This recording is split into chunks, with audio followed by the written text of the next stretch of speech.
Nera mala kenyam biya kamal ka Nuer Online TV channel. Anda mando ni chang kwas nyam ya nong roi na gwasama. Take a juice be kon kaling. Bana racha ke kwi kuma ka. Marwai ke kir ma yadit. Jo ban linga nyam gwas bana racha ke kwi gan ka. Gar ke tin kon tin intere wich ka South Sudan. Men ban lat gwasama ni kan kono nyam gorjen go mijiram be jidit. Ka Nuer Online TV channel dong jen changan yam ka jiko biben ka channel la me gorjen go jen der subscribe ka de notification bell de jetwan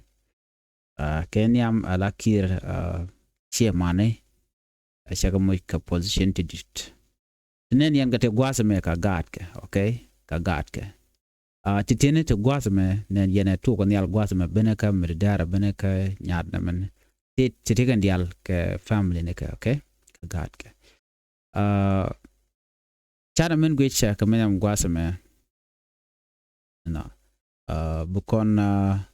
tura men yam ban je gwe kena men ngai kone en kier foinde en jaram dan la president right president kadana mone ambassador gada de diena me ambassador bo no benaka gara me na benaka gara okay benaka nyade nyaada ngai kona jen presidential envoy da fay kwany okay anyoka ramdo dien guyena mo gwasa me wude me medipin ko hade me bol mel ala she mane kirme yadit rewden dial ja mu ka position in take a let it telaram to loro bang right nam right corner of course jen mitika family la talk yeah they can take a position point they can let shalo no jin me jin kwar ka gat ko no metekare kwara ki metire kwar jin ponyo no chicken de let no de ka de let but o chika de kwan ka top position no chade dio jena mo der take gabito de mescos ngeji jen go en gwa dan titin e dung wich no chi dung ramkel ko jin gor jeno de ne dial de ka par dar dil Georgia no me dong take a position me jeke ne retona the position money de jege ne ideal but ishi more shi de ko ingwa kel mo jeke ka tin konde lene kare which jana kwala cholen go wajen lede nepotism men kire la kwanya ni shi mane na kwanya shi man lo jen chedi ke ne ko ken ka do badanen chwi mon chedi gwikeja mugi kon gat ka gwasamani you know kwen content dong i position ko ne akam ke ano ken ka kwar atidit ka kwar dit ko jin mi chai kwanya lo jin ambassador ke presidential envoy ke ti ka midun midin mi cha kami la position da to ke nyingne ne tiditen kontra wi ka Sudan so midong de kir mi yadit dara gat ke dara ka kwany kama ka position di dit ka brand ambassador wanya nga chega de kwany kan gat chika to chega de kwany kwada ka ji South Sudan ko kien de ka je kono ko jen aramimo mi la kwer medit ka jaram dar waj woj to da lam ne de ko kente ko tine to wan te ketende de let guja kwanya ka mene cho nyaade ki I don't know yes chonya de maybe would shalka me Dr. Bolmel man kula la by president no ngai confidentiality to lat kitine o dong de ka kapchong di ena mo karwade gore ne ideal kon kir me yadi de rame mo mi ci dier ga ne de ko kien e jen mo dong tuok no mo keje so en kane de kone cha kwany wa ka ne te lorodian ci kan de te ka position content te katen no no me kel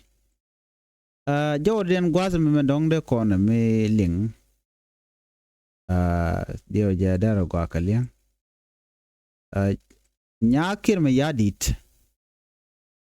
ne adut jen che ka kwartin ko kien ka gwade cha kwa nge jen che jal je kan bol mel che ke nyandeng nyawo je ke lagu kan ne dang du je ka tene ka vice president re wika South Sudan vice president ni ti show gwat cho kut kien ke che ko gwil ko muk tam den kon te keten na ano gwile ke cheria gwalong no gwila vice president gwayelong but question on ene mi che ko gwil che loy de che loy nen to che ko tet ko cho kudien ko che je ko no ba mal be jenu ko do ba na chala te jenu muk tabele de kwi malka right now timnen kon mon wojen che je ka kwarto ne che kudien de kon le ne tej ben wonene and I do find the but could Dr. Macharane. That should be the question.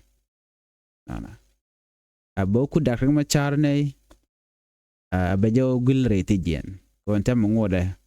Then a Jabokana Tabande guy, you know. So any bigger jago can Dr. Machar. Ki any bigger jago can Tabande guy. Dung Tabande guy ko Tiako Dekajik. But question jen bo we la tok bo je kana Dr. Machar ka tijin ki be pe kana ten content tie ka ja so na me der wo ko de na den tie jeno en a du no cha kwan la ko yes gwaya yel chere chang cha kwan bo no to ye nya kir me yadi tell a problem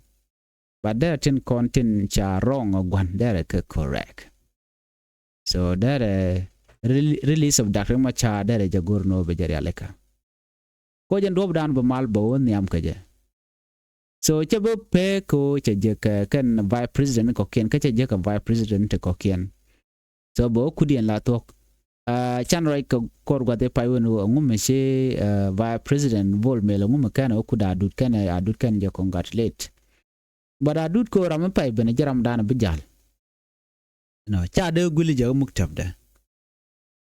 anime ram dong mo gor position la gor kom then boka je bo complain bilar no an cha lu go gur go rode te ko kom you know ya dong yo me te ke me dong da la tin na mo then boku lo right but right now che te position mi shiri na mo sheng bu ku ba de rande je ke ne je but ne de content gor ke yo ki gor ke o de rande kom adut che te ke listen te chalan ko ram te tin ngai te kon to te kel ke ne ideality ne de kon te la kwarwon ngaje ke na mo chwa go je no e new kan e content te no gwado ngai karodi and already within kuma gwan mishanen ka ke just kwa goro ba ka turki ba ka ngaji no ngum le roda of course gwalong no der let ka kwi mal ka mal dan gorke an wo je ka ne te mo gwalong so bi mal der ben so titini gor je no der adu der kalat but question men no adu point be chup ku Dr. Machar ko mi ko ngajen wo jalaka ne chagu je ka kwara ko ken jandare je ka kwara ko na cha yen so ka kor gwatan be dio je bete ka te biro dia lat no ka ten ko na lat karodien adar gwano de na te ka ngajen wo mi ba dud be je ka la to ke Dr. Machar ke che be je ke ko ke de ti gwaye long ko ti dial kon no kon wo de kon ngaje no ngu te gwede ka sa Sudan ki na o kedi and then there go no de adu there jalet dial kon ngor ka there ka lat it ko nok de kamal you know gor ko dong there mal there da na there ka matre kuma ka mi ram mo bena be ka mat okay mo gwa there mo gwa so na me agenda na gor no de nyoa yekel ban ngode eno question odi ngumi kwany kirma yadit kwanya ne ka mon ne ka te lagat ke kwanya na gat ke kan gar ya kwanya la kwara mishri na mo ngoda te kon ka question tin ko gada ka la ambassador intama illa the vice president daughter presidential envoy son ambassador garmra diana ambassador point kirma yadi jaram na ko la president so bingwan buru gerne bi change be benene kaka ko dong bi ka fairness bi kana realika so jo me agenda nan gorno de nyaa yekel nyaa ne ko ken ban yo jomre din bye bye